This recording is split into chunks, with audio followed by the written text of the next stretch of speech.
నమస్కారం, welcome to I dream. ధర్మ మార్గం కార్యక్రమానికి స్వాగతం. నేను మీ విజిత.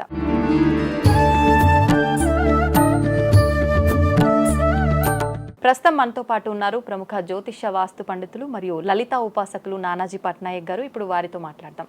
నమస్కారం అండి. శ్రీమాత్రే నమః. గురుగారు, అమావాస్య అనగానే ఒక రకమైన భయం చాలా మందిలో కూడా ఉంటుంది. అసలు ఏంటి అమావాస్య అనగానే ఎక్కువగా పితృకార్యాలు మాత్రమే చేసుకుంటుంటాము, నెగిటివ్గా కొంచెం ఏమంటారు బ్లాక్ మ్యాజిక్ చేసే వాళ్ళకు ఉపయోగపడేది అని వింటుంటాం.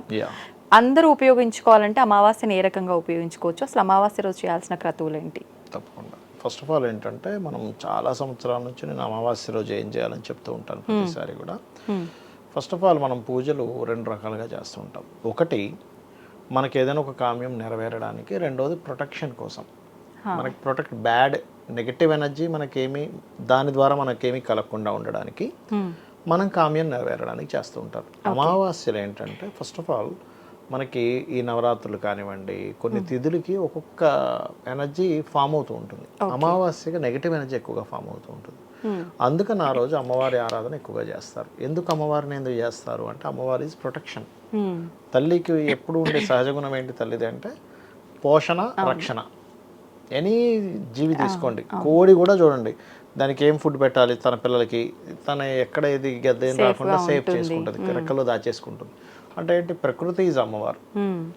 ప్రకృతి మనల్ని ఎప్పుడు ఏదో రూపంలో మనకి తల్లిలాగా హెల్ప్ చేస్తూ ఉంటుంది. భగవద్గీతలో శ్రీకృష్ణ పరమాత్మ కూడా అలాగే చెప్తాడు. ఏంటంటే ప్రకృతి తల్లి వంటిది, నేను తండ్రి వంటి వాడిని అంటాడు ఆయన. సో ఇక్కడ ఏంటంటే నెగటివ్ ఎనర్జీ మన మీద పనిచేయకుండా ఉండడానికి, అది ఎవరో ఏదో ప్రయోగం చేస్తే పనిచేయడం కాదు. అక్కడ మీరు చేసేటువంటి కొన్ని కొన్ని తప్పిదాల వల్ల నెగటివ్ ఎనర్జీ మీకు కనెక్ట్ అయిపోద్ది అమావాస్యకి. అంటే ఎలాంటి తప్పిదాలు అంటే, ఇప్పుడు చూడండి, మనం లాస్ట్ టైం చెప్పుకున్నాం, పూజ చేసేటప్పుడు ముందు రోజు వీళ్ళు చీపురుతో అంతా క్లీన్ చేస్తారు, స్నానం చేయరు అని.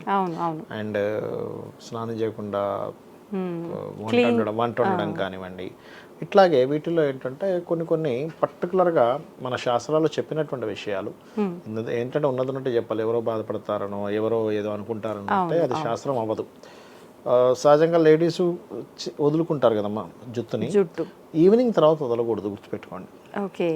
ఎందుకు అంటే మనకు శాస్త్రంలో గరుడ పురాణంలో ఈ పిశాచాలు అంటారు చూసారా, అవి జుత్తు ద్వారా వెళ్తాయి. ఈవినింగ్ అయినప్పుడు మీరు మార్నింగ్ అంతా చక్కగా హ్యాపీగా వదులుకొని మీరు హ్యాపీగా మీరు అంటే ఒక బ్యూటీగా కనబడడానికి చేసేటువంటిది ఏదైతే ఉందో, ఈవినింగ్ అయిన తర్వాత మాత్రం ఒక ముడి నాట్ వేసేసుకోవాలి ఖచ్చితంగా. లేకపోతే ఏమవుతుందంటే వెళ్తుంది. అందులో పర్టికులర్గా అమావాస్యకి మరింత తొందరగా మీకు ఆ యొక్క పిశాచం అనేటువంటిది పట్టుకుంటుంది సీరియస్గా. ఇప్పుడు కొంతమందికి చూడండి, లేడీస్కి అనారోగ్యం చేస్తూ ఉంటుంది, కొంచెం పిచ్చి పిచ్చిగా ఉంటుంది, కొన్ని రోజులు అలా ఉండి మళ్ళీ ఫ్రెష్ అవుతారు.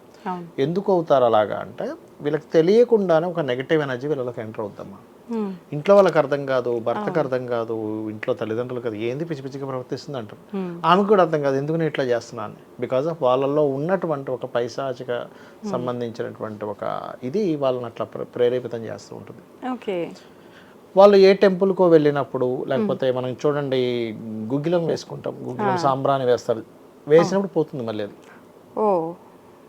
నేను చాలామందిని నా వీడియోస్ చూసి, సార్ నాకు అమావాస్యలు చేస్తున్నప్పుడు చాలా బాగుంది, మీ వీడియోలు చూసినప్పుడు చాలా పీస్ఫుల్గా ఉన్నట్టు నేను ఒకటే అడిగేవాడిని వాళ్ళు, మీకు ఏం చేంజ్ వచ్చింది అంటే వాళ్ళు ఒకటే చెప్పేవారు, అమావాస్య చెయ్యనప్పుడు మాకు ఇంట్లో ఎప్పుడు ఏదో ప్రాబ్లం ఉండేది. అంటే ఎట్లాగా అనారోగ్య సమస్యను, లేకపోతే ఎప్పుడు ఏదో ఫైనాన్షియల్గా 4 డబ్బులు మేము దాచిపెట్టుకొని ఏదో కొనుక్కుందాం అనగానే ఏదో ప్రాబ్లం వచ్చి అది అయిపోయేవి.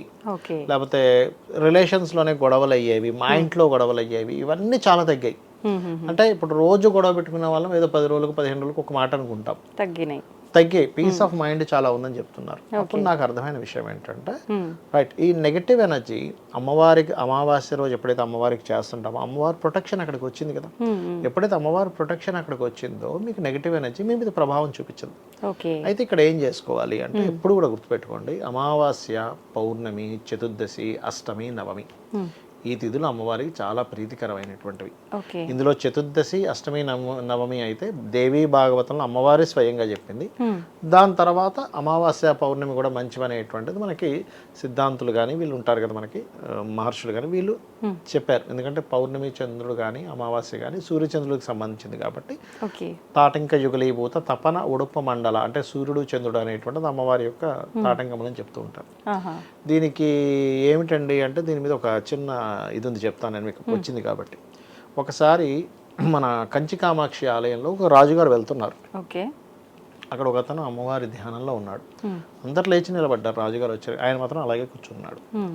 అని అడిగాడు, ఎవరు వీడు అసలు, నేను వస్తే నిద్ర లోకం అట్లా కూర్చున్నా అంటే వీళ్ళందరూ ఏం చెప్పారు, మళ్ళీ రాజుగారు ఎక్కడ వాడెవడో ఉన్మత్తుడండి, ఏదో లోకంలో ఉంటాడు, పట్టించుకోకండి రాజుగారు అంటే సరైన లోపలికి వెళ్ళిపోయాడు.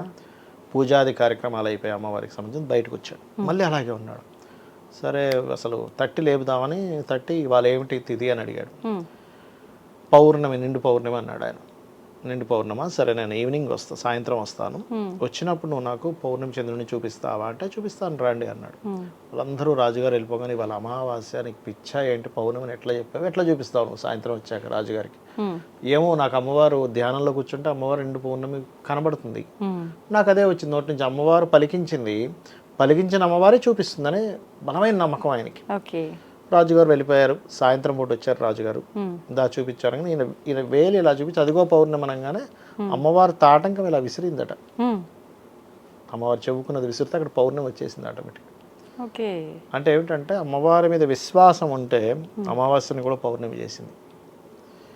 అలా ఏంటంటే అంత ప్రొటెక్షన్ ఇస్తుంది. ఆ రోజు కనుక ఎవరైతే ఉదయము అండ్ సాయంత్రం కూడా లలితా సహస్రనామాలు పూర్తిగా ధ్యానం చేస్తూ ఒక్కొక్క నామాన్ని ఆస్వాదిస్తూ ధ్యానంలా చేసుకుని అమ్మవారికి ఆ రోజు మీకు ఓపిక ఉంటే సాయంత్రం వరకు ఉపవాసం ఉండి సాయంత్రం తినొచ్చు, లేదు ఓపిక లేదంటే ఏదైనా ఫలం వండని పదార్థం ఏదైనా తీసుకోవచ్చు. తీసుకొని అమ్మవారికి నైవేద్యం పెట్టినటువంటి దాన్ని స్వీకరించి ఆ యొక్క లలితా సహస్రనామాలు లేకపోతే లక్ష్మీ అష్టోత్తరాలు లేకపోతే శ్రీమాత్రే నమః అనే ఒకే నామాన్ని పట్టుకొని కుంకుమార్చన కానీ చేసుకున్నట్లయితే, చేసి నైవేద్యం పెట్టి ఆ ప్రసాదాన్ని ఇంట్లో అందరూ కనుక తీసుకున్నట్లయితే ఇంట్లో ఉండే నెగటివ్ ఎనర్జీ మీకు తగ్గుతుంది. ఫస్ట్ ఈ పూజ అంతా మార్నింగ్ సమయంలో, సాయంత్రం ఈవినింగ్ చేయాలి. సాయంత్రం ఆఫ్టర్ సూర్యాస్తమం తర్వాత చేయాలి. చేసినట్లయితే ముఖ్యంగా నేను చూసింది ఏంటంటే ఇంట్లో స్త్రీలకి అనారోగ్య సమస్యలు తగ్గడం నేను బాగా చూశాను. వాళ్ళకు ఒకసారి చూస్తే భార్యాభర్తలు ఇద్దరు మనం మాట్లాడితే ఇద్దరు ఒకరికొకరు కరెక్టే ఉన్నారనిపిస్తుంది, కానీ గొడవలు అవుతుంటాయి. Because of negative energy farming అంటారు దాన్ని. మొత్తానికి మనం మంచిగా ఉపయోగించుకోవడానికి పనికొచ్చే ఒక గొప్ప తిథులు ఇవన్నీ కూడా. కానీ చాలా మందిలో మాత్రం, చాలా మంది నాకు కూడా అమావాస్య అంటేనే ఒక రకంగా భయం అవుతుంది, ఫీలింగ్ వస్తుంది. మీకు తమిళనాడు సైడ్ అయితే చాలా గొప్పగా భావిస్తారు వాళ్ళ అమావాస్యని. అంటే అక్కడ ఉండేటువంటి దేశకాల పరిస్థితులు అంటారు, వాళ్ళు దాన్ని గొప్పగా ఫీల్ అవుతారు, మన వాళ్ళు పౌర్ణమిని గొప్పగా ఫీల్ అవుతారు. బట్ రెండు అమ్మవారికి సంబంధించినవి అనేటువంటి విషయం మనం తెలుసుకోవాలి. సంతోషం అండి, చాలా చక్కగా వివరించారు. నిజంగా చాలా మందిలో ఉన్న అపోహ కూడా పోతుంది ఈ వీడియోతో. ధన్యవాదాలండి. శ్రీమాత్రే నమః.